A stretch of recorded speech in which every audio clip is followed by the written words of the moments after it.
4월 4일 금요일 누가복음 19장 1절에서 10절입니다. 예수께서 여리고로 들어가 지나가시더라. 삭개오라 이름하는 자가 있으니 세리장이요 또한 부자라. 그가 예수께서 어떠한 사람인가 하여 보고자 하되 키가 작고 사람이 많아 할 수 없어 앞으로 달려가서 보기 위하여 돌무화과 나무에 올라가니 이는 예수께서 그리로 지나가시게 되밀어라. 예수께서 그곳에 이르사 쳐다보시고 이르시되 삭개오야, 속히 내려오라. 내가 오늘 네 집에 유하여야 하겠다. 급히 내려와 즐거워하며 영접하거늘 무사람이 보고 수군거려 이르되 저가 죄인의 집에 유하러 들어갔도다. 삭개오가 서서 주께 여짜오되 주여 보시옵소서. 내 소유의 절반을 가난한 자들에게 주겠사오며 만일 누구의 것을 속여 빼앗은 일이 있으면 네 갑절이나 갚겠나이다. 오늘 구원이 이 집에 이르렀으니 이 사람도 아브라함의 자손님이로다. 인자가 온 것은 잃어버린 자를 찾아 구원하려 함이니라. 우리 인간은 본능적으로 조건과 보상을 따집니다. 내가 무엇을 해야 축복을 받을 수 있을지, 하나님으로부터 은혜를 받기 위해서는 내가 얼마나 착하게 살아야 할지를 늘 생각합니다. 그러나 오늘 우리가 함께 나눌 누가복음 19장의 삭개오 이야기는 이와는 전혀 다른 방향에서 출발합니다. 은혜는 인간의 자격을 보고 찾아오는 것이 아니라 전적인 하나님의 주권과 사랑 안에서 죄인에게 먼저 다가옵니다.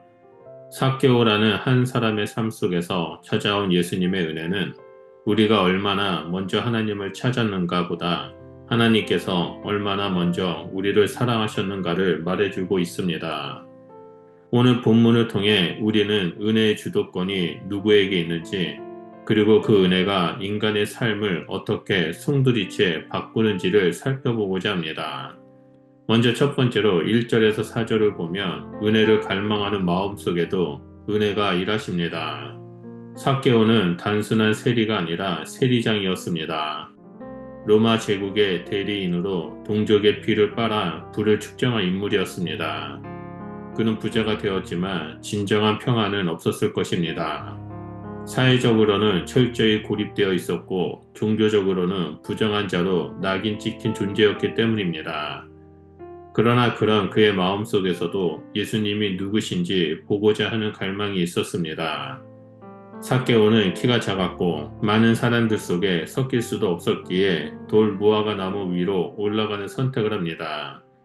당시 성인 남성이, 그것도 권세 있는 자가 나무에 올라간다라는 것은 체면을 완전히 내려놓는 행동입니다. 이는 단순한 호기심이 아니라 간절한 갈망이었습니다. 그리고 우리는 이 갈망조차 하나님께서 먼저 심으신 것임을 깨달아야 합니다. 사람의 마음속에 주님을 보고자 하는 갈망이 생겼다는 것 자체가 이미 하나님의 은혜가 그의 마음 안에서 조용히 일하고 있었다라는 증거입니다. 예수님을 보겠다는 이 갈망은 단지 지적 호기심이나 구경꾼의 시선이 아니었습니다. 이 갈망은 마음 깊은 곳에서 올라온 것이며 그동안 세상의 부와 명예로도 채워지지 않았던 영혼의 공허함을 대면하는 몸부림이었습니다. 오늘날 많은 이들이 겉으로는 잘 사는 것 같지만 마음 한편에는 삭개오처럼 진짜 삶의 의미를 찾고 싶은 갈망이 있습니다. 예수님은 그런 갈망을 그냥 지나치지 않으십니다. 두 번째로 5절과 6절에 예수님의 시선과 초대입니다. 삭개오가 나무 위에서 예수님을 바라보려 했지만 진정으로 먼저 바라보신 분은 예수님이셨습니다. 예수님은 그를 그냥 지나치지 않으시고 멈춰서서 그의 이름을 부르십니다. 삭개오야, 속히 내려오라. 내가 오늘 내 집에 유하여야 하겠다. 이름을 부른다는 것은 관계의 시작입니다. 이것은 단지 길을 가다가 우연히 만나신 것이 아니라 의도적인 방문이며 작정된 구원의 순간입니다. 예수님은 삭개오의 행위 이전에 이미 그의 존재를 알고 계셨고 그를 향한 구원의 계획을 품고 계셨습니다. 예수님의 이 선언은 나는 내가 어떤 사람인지를 아는데도 불구하고 너의 집에 들어가겠다라는 조건 없는 수용입니다. 이 말씀은 그저 집에 방문하겠다라는 뜻이 아닙니다. 예수님이 유하신다라는 것은 삭개오와 교제를 나누고 그의 인생 속에 깊이 들어오시겠다라는 의지의 표현입니다. 이 말씀 속에는 회복, 용서, 수용, 변화의 모든 요소가 들어 있습니다. 예수님은 삭개오의 과거를 다 아시지만 그것에 매이지 않으십니다. 과거가 아닌 미래를 보시고 죄가 아닌 가능성을 바라보십니다. 우리가 다른 사람을 판단할 때 과거에 갇히는 경우가 많지만 예수님은 가능성과 회복을 보십니다.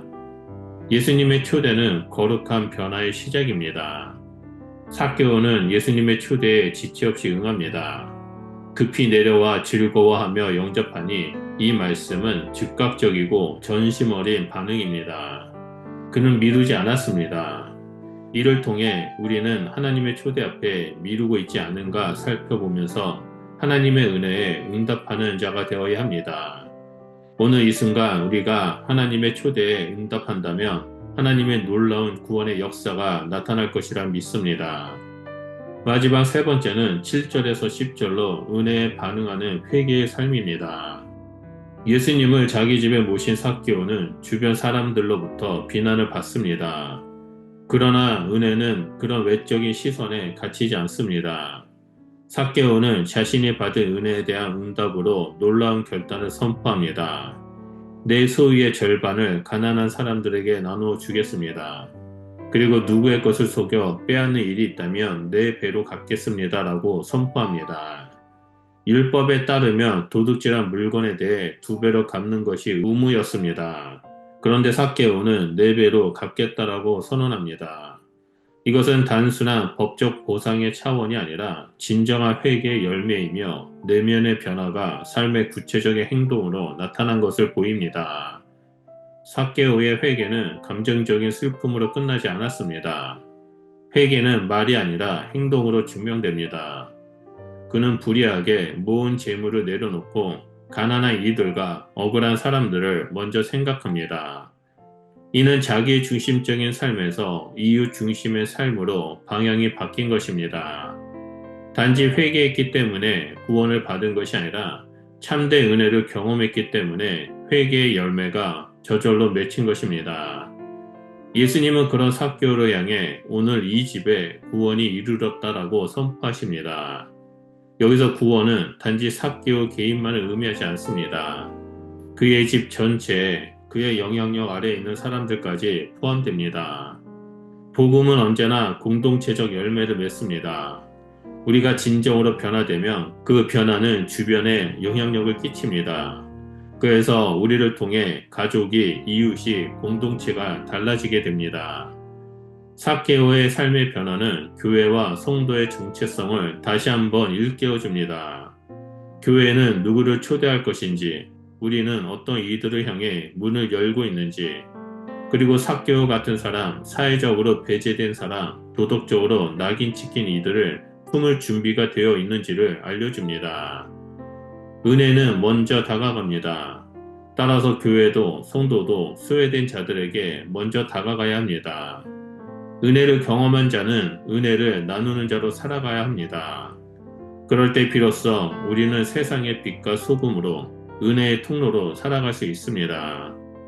오늘 이 말씀 앞에서 우리의 시선을 다시금 예수님께 고정하시기를 축복합니다.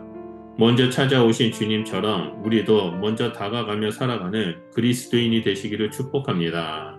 그렇게 살아가고자 하는 성도님들의 삶 속에 예수 그리스도 이름으로 은혜와 평강이 충만하기를 축원드립니다. 기도하겠습니다. 사랑의 주님, 조건 없는 은혜로 먼저 우리를 찾아와 주셔서 감사드립니다. 우리 안에 있는 작은 갈망마저도 주님의 은혜가 일으키신 줄 믿습니다. 삭개오처럼 주님 초대에 기쁨으로 반응하게 하시고 그 은혜에 합당한 열매를 맺는 삶을 살게 하여 주시옵소서. 오늘도 나를 먼저 사랑하신 주님의 이름을 높이며 나의 삶이 주의 은혜의 통로가 되기를 소망합니다. 우리 가운데 늘 함께하여 주시옵소서. 예수 그리스도의 이름으로 기도드립니다. 아멘.